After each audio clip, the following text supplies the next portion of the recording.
My hands feel so dry from washing dishes and cleaning for the past 2 days. They hurt. I lost my tube of lotion that I received in a cloth and paper, a steep box, and I'm low-key devastated because it was the only hand lotion that would truly moisturize my hands. There had to be like a little oil in there or something, because once I used that, my hands were good. Like I didn't have to use lotion for a second time. I could just use that once a day. Anywho, the cleaning for the past 2 days is not random. This is actually what my Mondays and Tuesdays normally look like. These tend to be my deep cleaning days, so that includes laundry, the kitchen, and the bathroom. Those tend to be the places I clean weekly. However, if I have to, because I haven't done it in a while, these chores get added to the list, and that is cleaning out the refrigerator, which was why the kitchen was an absolute mess on Monday. I go to Costco once a week, sometimes every other week, just depends if I feel like driving. I can't just put groceries in the fridge like a normal person. I have to clean it out, wipe it down. So that tends to be a huge project anytime I go to Costco. Sometimes I'm mopping, cleaning the living room, the bedrooms. I just try to maintain it throughout the week by vacuuming, cleaning the kitchen every night before bed, that sort of thing. When my son was a baby, I found that cleaning every day, little by little, worked for me. But I realized when my son dropped down from 3 naps to 2 naps to now 1 nap, it's hard getting in the mindset every day to deep clean something in the house. It's just better for me to commit 2 days out of the week to deep cleaning. I could probably deep clean in 1 day, let's say if I did it over the weekend, but because my husband isn't working on the weekends, like, I don't know, I want to take those days and spend it with my family. I'd rather use the nap times during Mondays and Tuesdays and deep clean as much as I can. The weather's been beautiful since yesterday. I mean, it feels like it's fall. Officially feels like fall. I mean, it's borderline feeling like winter. Yeah, I was hoping that it was still going to be like maybe in the 70s for trick-or-treating. Not that it's ever in the 70s here. It's always like 80s, 90s, 115 over the summer. And then like this week, it's dropped down to 50s and 60s. Yeah, we don't get like a nice in between like California does. But yeah, that just means that Shelby's going to have to bundle up for Halloween, which is fine too. I prepped for that. He's going to be Russell from the movie Up. So adorable. He's already worn the costume a couple of times now, but he just looks like the real life Russell. I was going to, do family costumes, but it's just so much work. Like finding a costume for my husband and myself, like it's a lot of work and a lot of money. But yeah, I'm excited for that. Anywho, the plan for the rest of the week is pretty stacked. I have a play date planned every day. Like I had one today, and then I have one Wednesday and Thursday, and then finally I have Friday free. I think I want to spend Friday running errands, also working out. I'm working out tomorrow night, Friday evening, and then Sunday. Like that is my workout schedule. I wish I was working out 5 days out of the week. Nothing new here. Still having a hard time finding a consistent workout schedule, but Wednesdays and Fridays and Sundays seem to be the days that work for me. I almost forgot. I'll be setting up November in my planner later this week too. In my journal, I was just backdating Monday and Tuesday in my journal. So filling out those entries. I almost forgot to write a review for this book. Yeah, looking really good. And then the new stickers that I got, I didn't put it in this one, but in this one, I went to a vintage market on Sunday and I picked up these really cute vinyl stickers. Of course, can't go wrong with a Virgo sticker. I love this one. And then I picked up this one. Like, I don't know why, but this dog looks familiar. I'm trying to think what cartoon this dog is from. Like, is it Adventure Time or... I swear, there's a dog playing a guitar. Maybe it's in a game, in a video game or something, but I'll have to ask my husband about this. But I got this sticker because my son loves dogs. Like, I think he's going to be a dog person. I'm not a dog person, nothing against dog people, but I just didn't grow up with dogs. He seems to love dogs. He has this cute dog from Build-A-Bear that my mom got him. And he just loves it. He named him Bubbles because of like that spinning thing at Build-A-Bear, where it's really the stuffing that goes inside the stuffed animals. My son thought that those were bubbles. And so when we asked him like, oh, what do you want to name your dog? He was like, Bubbles. So that is Bubbles, the 5th member in our family. So I figured he would love this sticker. Not going to put this in my notebook. I'm going to put it on his like water bottle. But yeah, that is the update in my journal.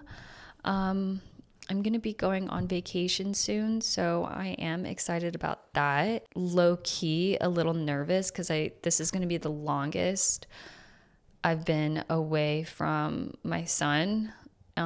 So I know that by day 4, I'm going to be itching to want to go back home. Whew. So yeah, exciting stuff. I'm hoping that this weekend I can record a planner gift guide to hopefully post next week. I'm still curating the items that I want to include in that gift list. Hopefully I can get my crap together, record that this weekend, and then post that next week. Hopefully, fingers crossed.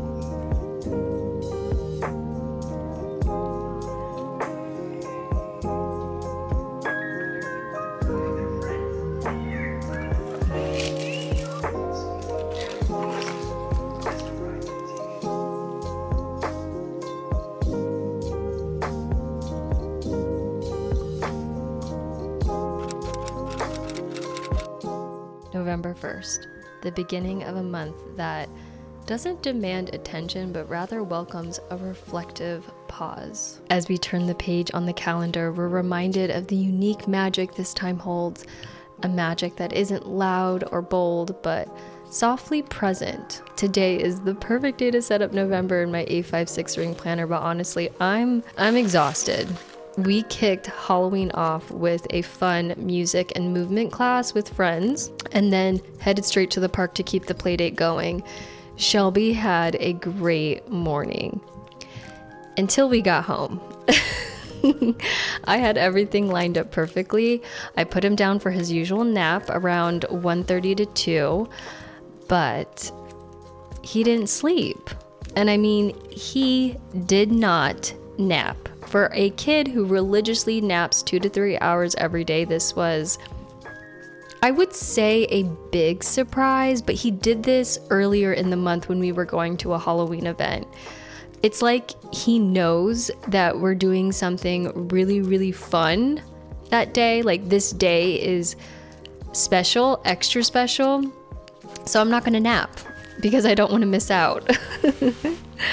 So yeah, it set off all my mom alarms, wondering what the rest of the day would look like.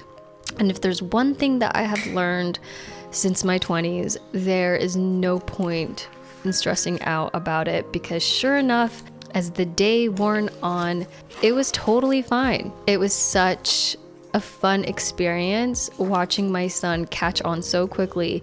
Noticing which houses had their lights on for candy was so impressive. He even got spooked by a giant spider in someone's yard. It was honestly the saddest thing I've ever seen.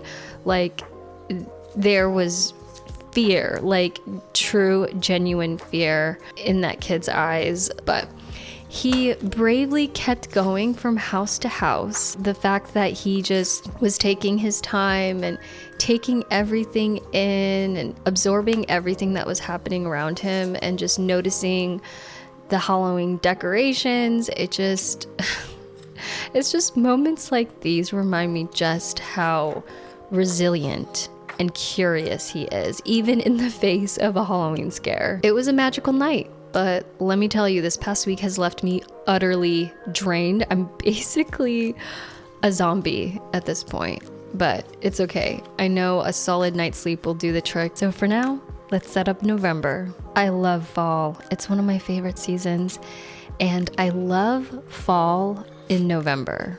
It's a marker of time passing where we're invited to shift, to grow, to reconsider our paths. This month, perhaps more than any other, gently urges us to realign with our true selves. It's a season of release, a time to shed what we no longer need.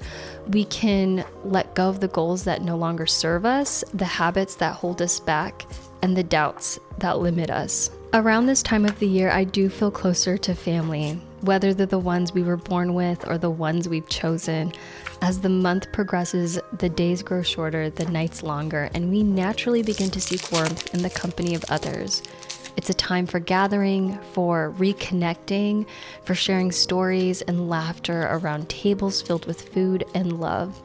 These gatherings, big or small, remind us of our shared humanity, of the bonds that sustain us even when life feels uncertain. There's a profound comfort in knowing that at the end of the day, we have people to lean on. Family is more than just shared blood. It's shared memories, dreams, and experiences. It's the friends who become like family, the ones who show up, who listen, who understand us in ways words can't capture. And as we sit with our loved ones, whether for a coffee day or a full-on family feast, we're reminded of the importance of these connections. Like, life can be busy, and it's easy to get swept up in our own routines, our own goals and ambitions. But November brings us back to the heart of what truly matters, the people we hold dear. In a season that emphasizes gratitude, these relationships become our greatest gifts. While November is a time of reflection, it's also a season of courage. The idea of letting go, of changing, of moving forward can be daunting. Change often requires us to step into the unknown, to leave behind the familiar and comfortable. But this is where growth happens, in these moments. I remember back in college studying acting, we had this exercise every day. We had to embarrass ourselves at least once.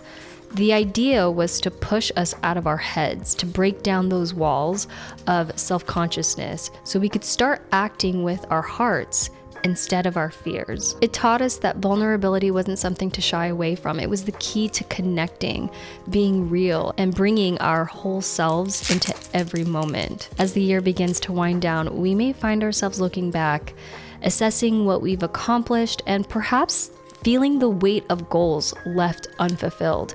But November encourages us not to dwell on what we didn't do, but to focus on what we can still do.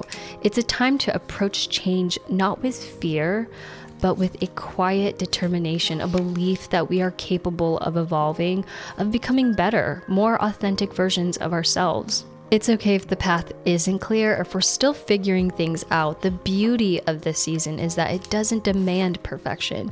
It simply asks us to keep going, to trust that, like nature, we are always in a state of becoming. In a world that often pulls us in 1,000 different directions, it's easy to lose sight of who we are, to get caught up in the expectations and pressures around us. But this season, with its quiet beauty, encourages us to listen to our inner voice, to honor our truth. This doesn't mean we have to have everything figured out. Staying true to ourselves is about being honest with where we are and where we want to go. It's about allowing ourselves the freedom to be imperfect, to have days where we're unsure, but trusting that each step we take is leading us closer to the life we're meant to live. November is a reminder to be gentle with ourselves and embrace all that we are and all that we're becoming. It's a season for introspection, but also for self-compassion and for understanding that growth doesn't happen overnight. We are allowed to take our time, move at our own pace, and trust in the unfolding of our own journey.